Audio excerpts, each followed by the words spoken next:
Hello, welcome to this lantern making video called Ghosts of Household Objects. It's part of the River Clyde Solstice Walk.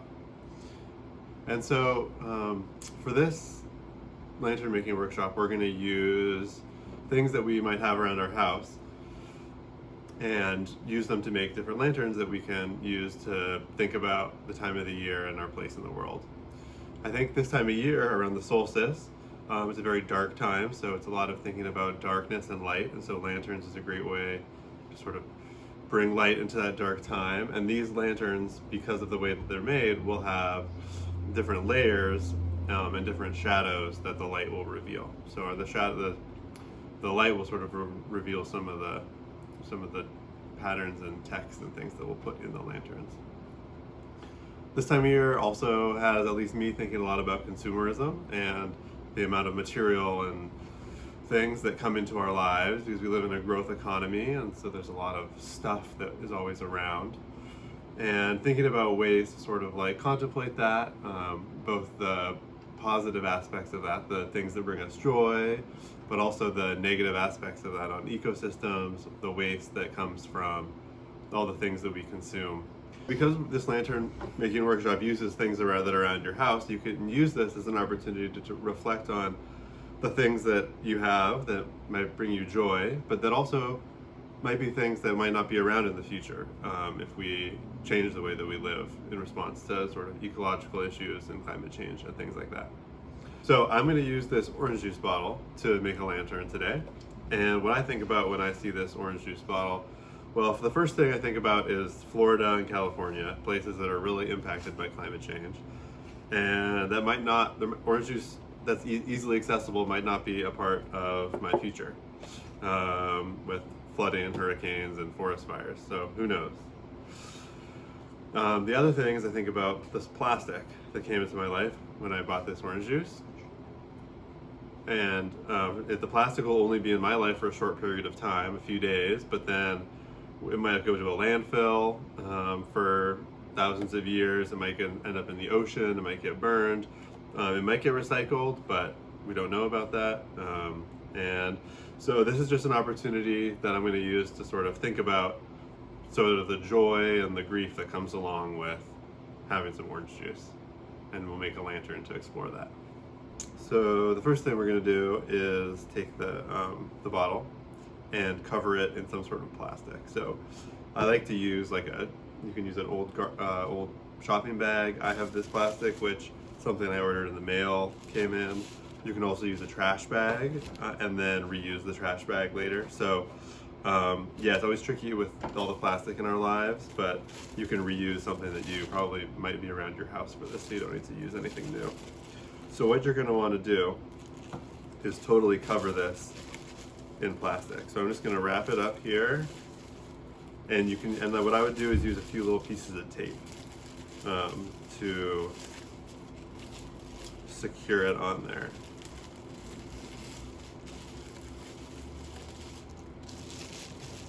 So we have this duct tape here, and you can just use some tiny little bits.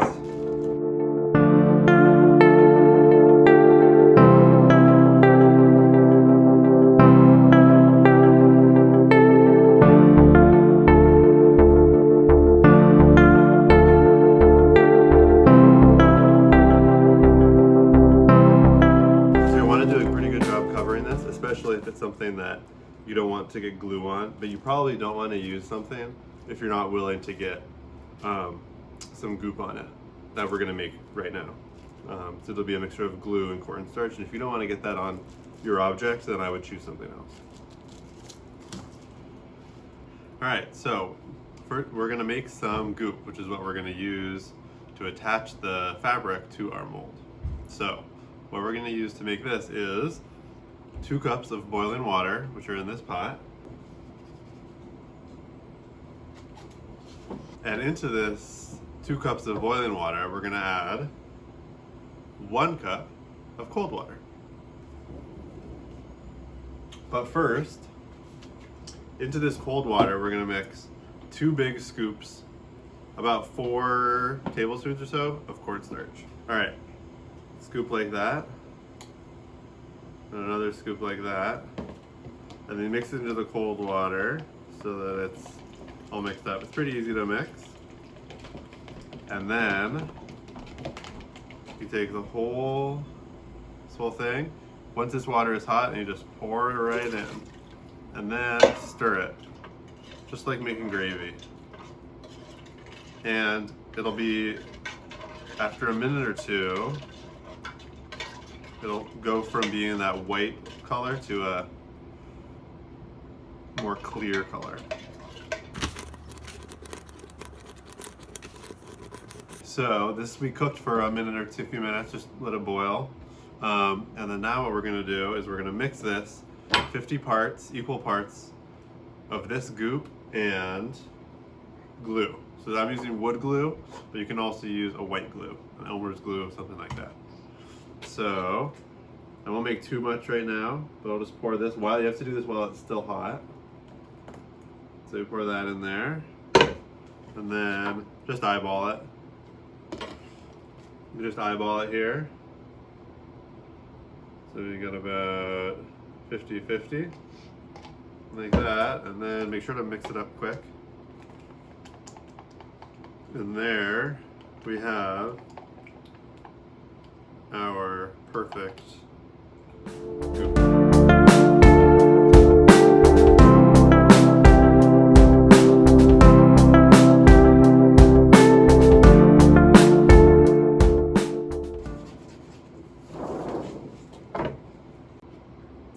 Alright, so now we have our object that's totally covered, and what we're going to do now is we're going to cover this in cloth using the goop that we just made.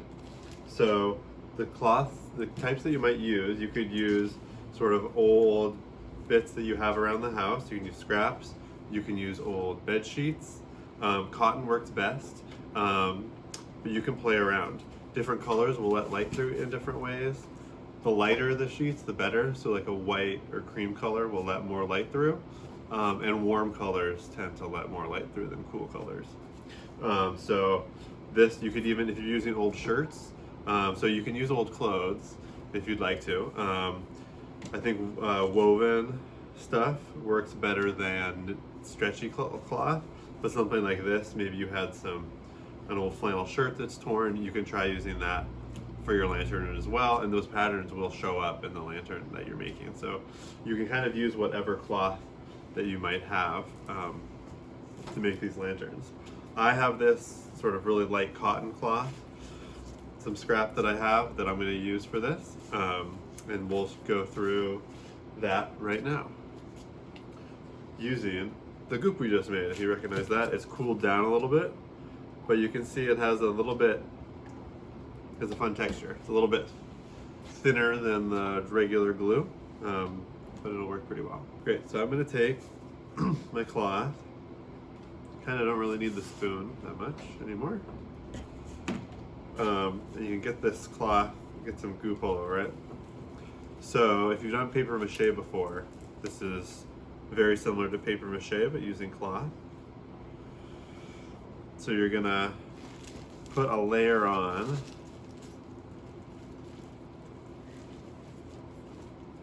And then you can make sure that it's very well covered in goop and well adhered. You can get goop everywhere. This is a messy process. I probably shouldn't be wearing this nice sweater, but we'll see how it goes.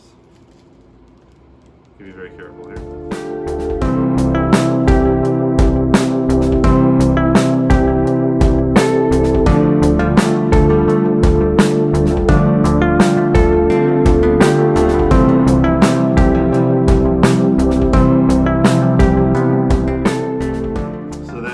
One layer on, then what you can do, this is where you'll add any of the interesting shapes or colors or text or anything that you'll want to add to your lantern. So I have this shape here, which is a killer whale skeleton that I cut out, and so then you'll put that right on the lantern just like that.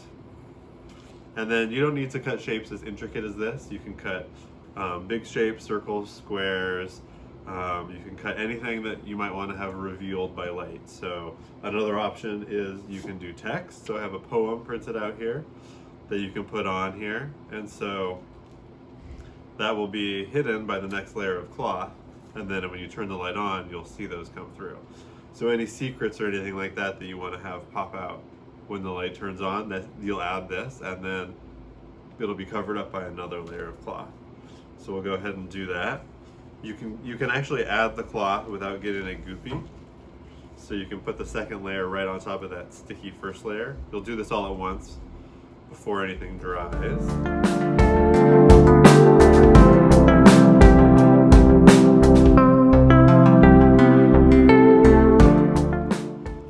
Make sure we're all covered in goop. And then you'll set this on the counter or somewhere else, on a plate or something like that, to dry over for the next few days. So it'll take a couple days to dry. You can put a fan on it to speed it up. And then you'll want to rotate it a little bit because the bottom part won't get dry if it's sitting on something. So once the top dries, you can sort of set it on its side and it'll dry that way. And then we'll come back in a couple of days and do the next step. All right, so we've come back. It's a day or two later. Our orange juice bottle is now dry. And so to get this off, and this is also a good point for what object you choose. You will need to use scissors or a knife to remove the cloth. And so if you have a very delicate item, you might not want to use that because getting this process off can be a little bit rough. So choose something that it's okay to use some scissors on. So you can kind of choose wherever you want. I'm just going to choose this spot down at the corner here. And it's a little bit tough to get started, but then you're just going to slide the scissors in.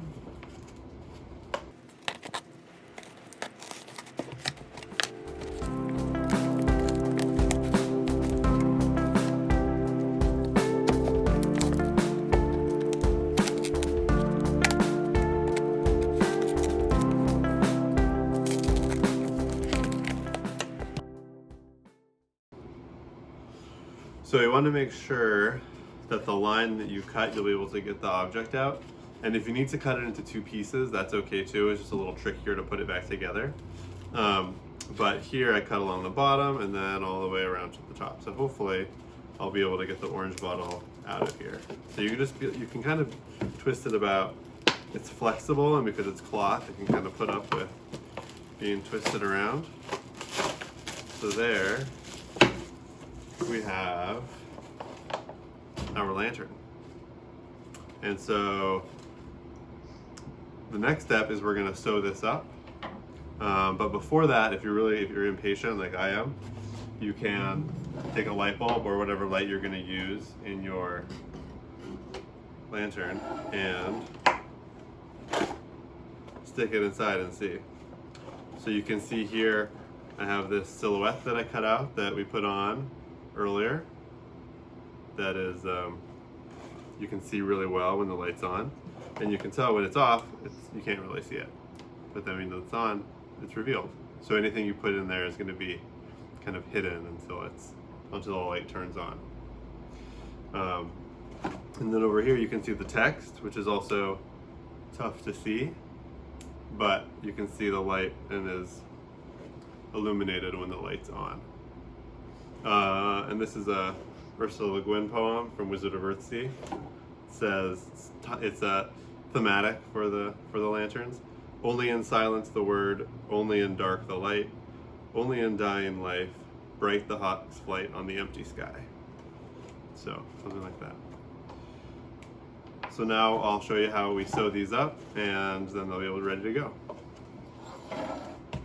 So to make sure that we close this gap up and make it so that the lantern holds the light really well, what we're going to do is we're going to sew it up. And so for this, you'll just need a needle and a thread. And you can start wherever you want on the lantern. You want a thick needle, so the biggest needle that you can find, because this cloth, while the cloth is thin, the glue thickens it up and makes it stronger. So for whatever The biggest needle you have, if you have a big one, the better.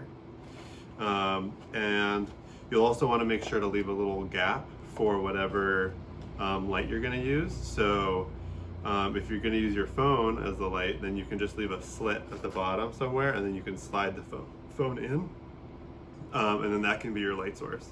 And like I said before, that's kind of nice because then when you're on the solstice walk, you won't be tempted to check Instagram or anything. You'll be in the present.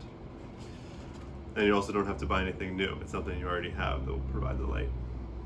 So I'm just going to start down here at one end. And then you don't need to do too many stitches because it's stiff, so it'll kind of want to hold its own shape. So every inch or so is about what I do for the stitching. And we'll just go all the way up the lantern, making sure to leave that whatever spot you want to put the light in.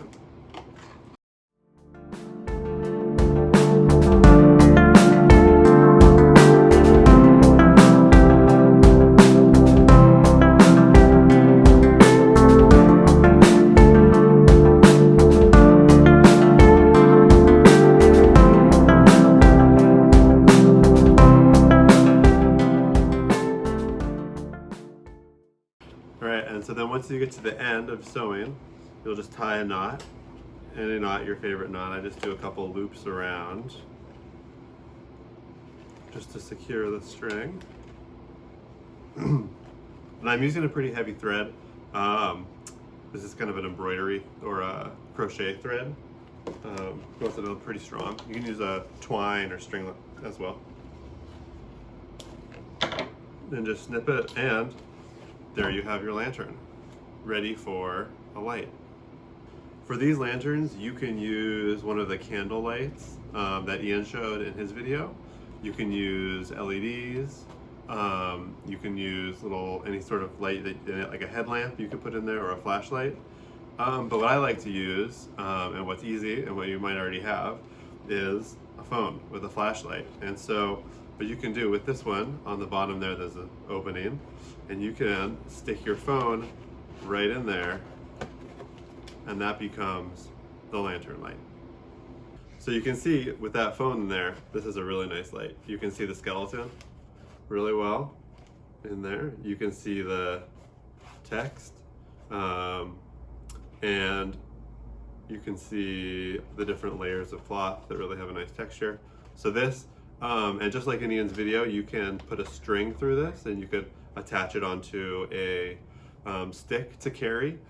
They're not great in the rain, but if you can keep them under an umbrella or something, that would be great. And you can also experiment with other things. One thing that I haven't experimented with yet, but you could try, is painting a thin layer of beeswax that you melt down and put on there. That might make it waterproof. But really play around with this. And one more thing I want to show you, and that's just about colored tissue paper, if you have any of that. So let me go grab some of that, and I'll show you what that looks like. So another thing that you'll want to do, or you might want to do, is if you're using a colored cloth or colored tissue paper. So I have some red tissue paper here, and tissue paper really lets the light show really well. So you can see if you put red tissue paper over that. So you can do that while the mold is still wet. Just put some tissue paper on very carefully, and that'll do that. Or you can kind of wrap it gently after it's dry, just like I did, just around. And that'll give you some more texture and a little more color too. So that's another option you can try if you'd like to. Any kind of tissue paper works pretty well for that. So you can use many different household objects that you might have. So this is a lantern that I made using this fun lamp base that a friend made. And so I'll use this to show you what it looks like. So when you put the light inside, and it has pretty nice quality with the cloth there. So one thing to think about with these lanterns is that this lantern making video can be either a standalone video, or you can use it in tandem with the videos that Ian's made, if you've seen those. So a shape like this, you could attach to a willow-based lantern for some more fun shapes or fun different curves. You could put this in between the willow. If you had a circle of willow, this could be on there if you needed some antenna or something for a lantern. You can do some interesting shapes with that. Thanks everyone for checking out this instructional video on lantern making, and many thanks to the River Clyde pageant and Kings Playhouse. And these lanterns are meant to be part of a solstice walk, so on the solstice night of the year, go out in the evening and share your lanterns. If there's a walk near you, there will be walks this year in Prince Edward Island in Nova Scotia as part of the River Clyde Solstice Walk, and there might be one down here in Vermont too. So send me a message if you're interested in doing that, and we'll see you out on the night of the 21st.